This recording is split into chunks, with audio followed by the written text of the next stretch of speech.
Good morning, everybody. It's Steve with Real Progressives. It's been a few days since I've gone live.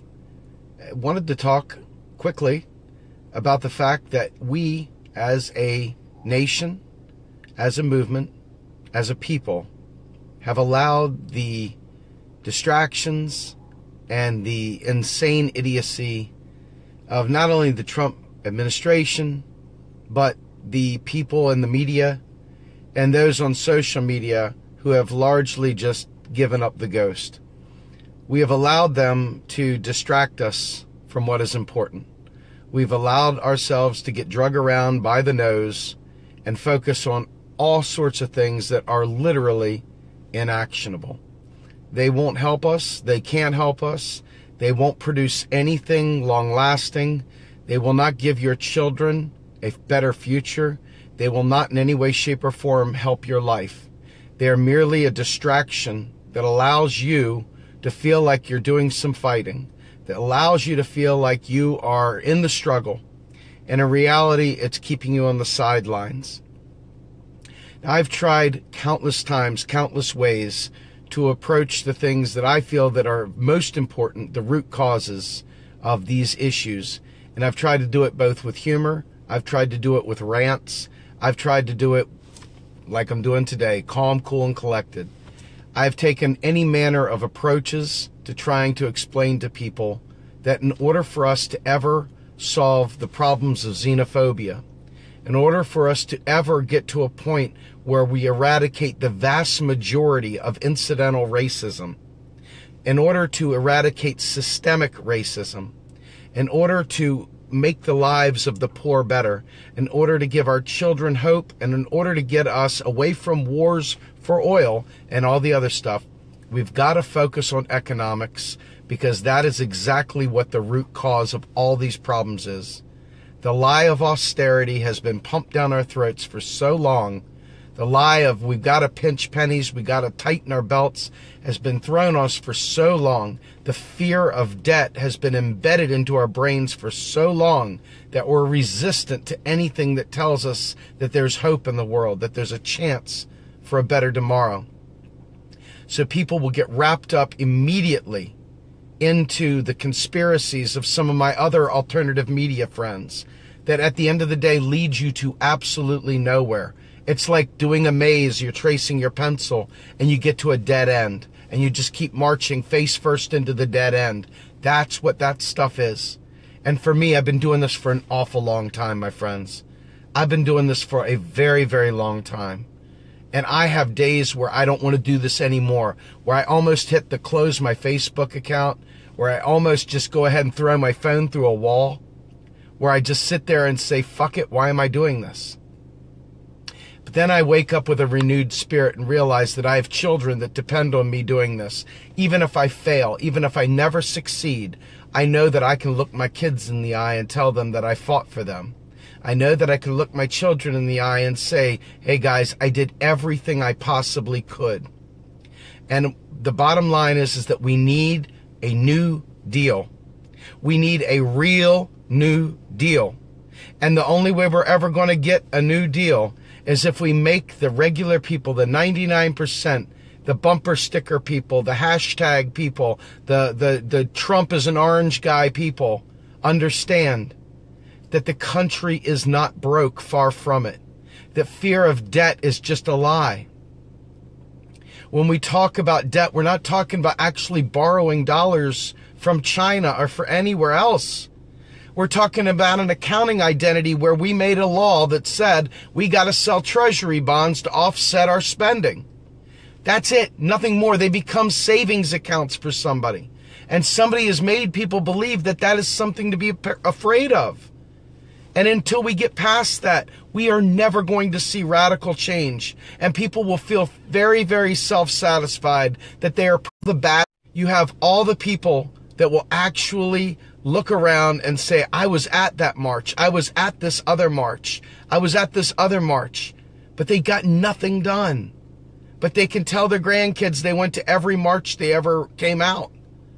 But the reality is they never have a demand. They never have anything actionable. They never have anything of substance that comes from these marches. They're just almost like a party. They're almost like a party that nobody gets anything done from. And I am here to tell you that unless we stand up and make a demand, unless we stop sweating the electoral side of the politics, folks, what are you going to do if the elections are unfair and the people that have to change the elections are the people that put it in place? How are you going to change the elections, right? So this circular logic. So you're stuck. You can't do anything. The world's going to end. We're all going to die. There's nothing we can do. There's nothing we can do, right? The elections are rigged, so we can't do anything. The politicians are all bought and paid for. We can't do anything.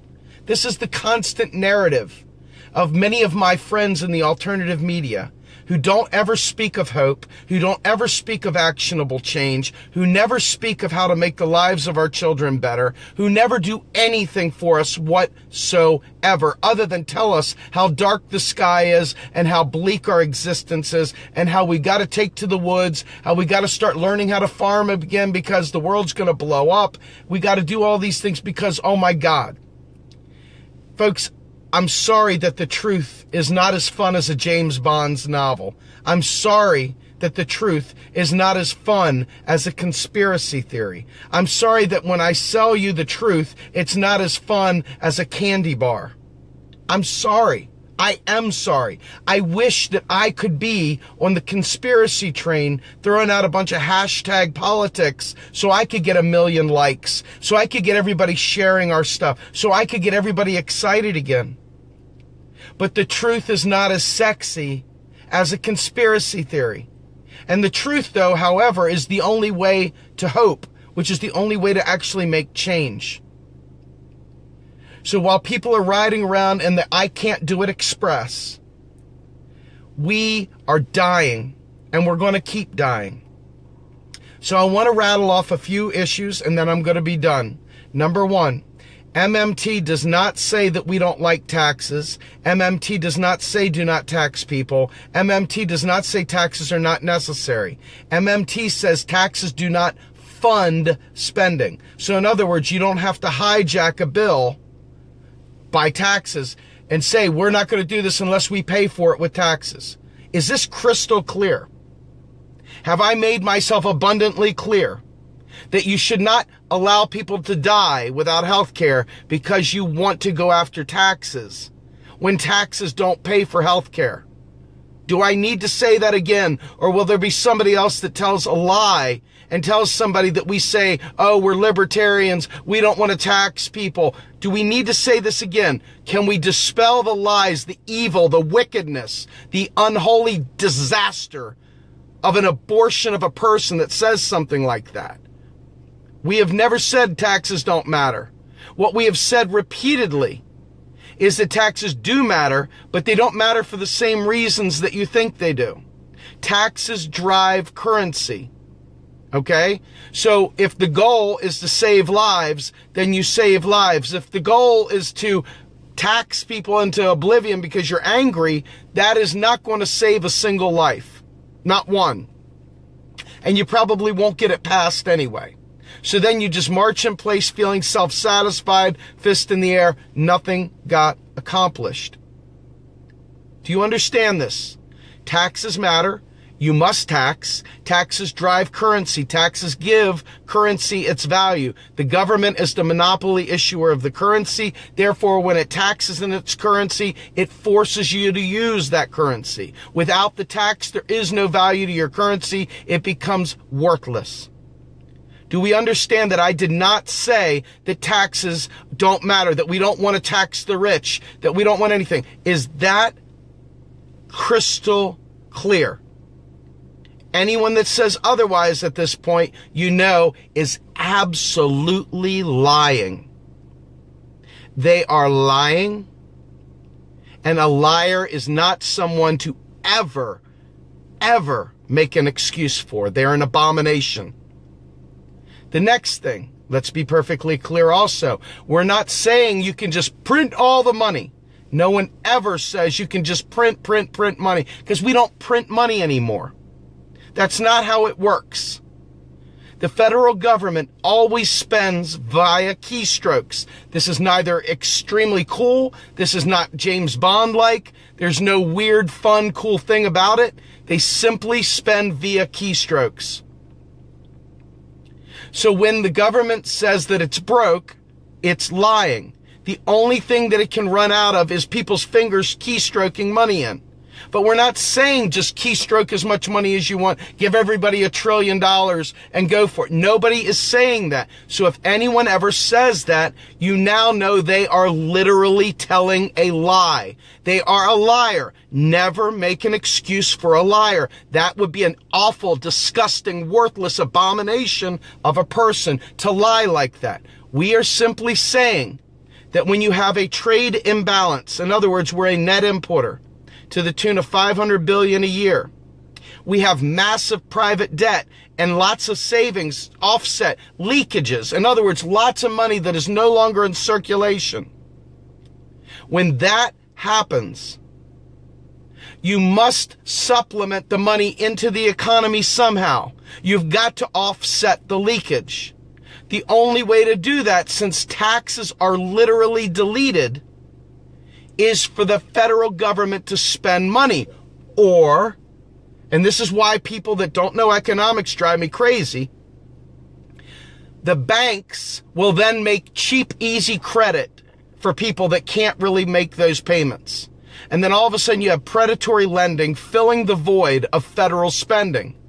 So what we're saying is to get rid of the banksters' power, to stop all this bad loans and putting people in slavery, basically.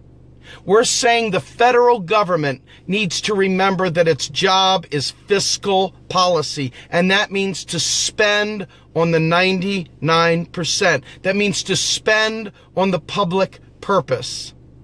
So again, we say sectoral balances should be a gauge for spending. We say we look at the economy and we see if we're at full employment. If we're not at full employment, the deficit is not large enough. If you do not have full employment, the deficit is not large enough. So this should not be in any way, shape, or form any misconstruing what I've stated. There should not be a single lie told about what I've said. If someone says that I said something differently, they are a liar. They're an abomination. And liars should never be accommodated. They should never have excuses made for them because it's an illness. Now, the next thing, MMT is not a cult. MMT is a description, not something we got to implement. It's a description of the existing monetary system that we have today that people don't understand, so they make up Federal Reserve stories. They make up stories about the Rothschilds. They make up stories about all these other things to fill their gap of knowledge so that they can explain why the world sucks, okay? The reality is much more boring. It's much, much more boring. MMT analyzes how dollars are created and dollars are deleted. MMT shows us that dollars spent into the economy by the federal government are all new dollars. They're never recycled. There's no repurposing of a digital dollar. A dollar is keystroked into existence, and when it's collected in taxes, it's deleted from existence. So let's not ever suggest anything other than that, because what I am telling you is simply the macroeconomic reality. It's not a theory. This is operational truth. When a dollar is created, it is keystroked. When it is spent, it goes into the economy. It becomes a net financial asset. In other words, we increased our net financial assets in the economy when the government spends. And when it's taken back in taxes, it is deleted and removed from the economy, limiting net financial assets once again. Do we understand this? Have I said anything that is remotely difficult to understand? We don't print money, so when people say, what are you going to do? Print more money. Number one, they're not telling the truth. That's not how it's done. It's an error. They're wrong. They should acknowledge it pronto. They should cease immediately saying, What are you going to do? Print more money? We have never said print more money. To say such a thing is a lie. It's evil. It's sick. It's warped. It's wrong. It's an abomination. It should never have an excuse made for it, and it should be eradicated from the public space, because no one is suggesting that we print money. We're saying that the federal government should spend on the 99% via keystrokes. Do you understand this? Every dollar is spent via keystrokes. If someone says other than that, they are lying. They're not only wrong, if they persist in that, now they're just being obtuse, and they are no longer in the fight. They are no longer fighting for you and I. They are now an obstruction. Okay? So MMT is no cult whatsoever. It's just people that have understood and watched how the balance sheet works. We've watched how dollars trace through the system. And we're not making this up. This is from Dr. Kelton. This is from Warren Mosler. This is from Randall Wray. This is from Bill Mitchell. This is not just a bunch of Facebook people. This is from Bernie Sanders' top economist. This is from Bernie Sanders' friggin' economist at the Sanders Institute. This is from the former chief economist of the Senate Budget Committee for the Democrats. So the Democrats that are telling us we're wrong, hey folks, I'm sorry you don't like facts. I'm sorry you haven't used Google, and I'm sorry you don't know who these people are, and you haven't done your homework, and it's okay to be ignorant. There's no harm in being ignorant. But damn it, don't tell someone that's not ignorant that they're wrong. If you don't know, if you can't break it down, be humble. Lower yourself and say, you know what? I don't understand. Can you help me? Don't sit there and call it a cult because you don't get it. If you don't get it, that just means you don't get it. It doesn't mean it's a cult. It means you don't get it. We down with that? We get this? So anybody says it's a cult is a liar. They're an abomination. They're evil. They're sick. They're warped. They're butthurt. And they should never be given any kind of latitude. They should be given no slack whatsoever, because they're a liar, an abomination before all that is good, and they are an obstruction to saving lives. They are an obstruction to a New Deal. And they're an ignoramus for fighting back when they don't know what they're talking about. If they can't break it down step by step by step, then they should say, I'm sorry, I don't understand what's going on. I don't understand how money is created. I don't understand why this is the way it is. It just should be so simple. If you don't understand, ask questions. There is literally no harm in asking a question.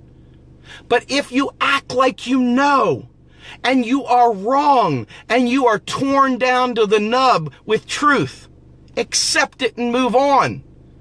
Accept it and grow. Accept it and learn. Stop being an obstructionist to saving lives.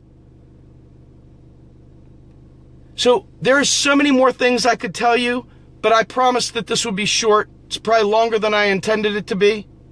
But I am so utterly disgusted that we as a movement cannot stay united to fight for a New Deal, for student loan relief, student debt relief, abolishment, for Medicare for all, or even better, for green energy to save our planet, save our lives, make it sustainable.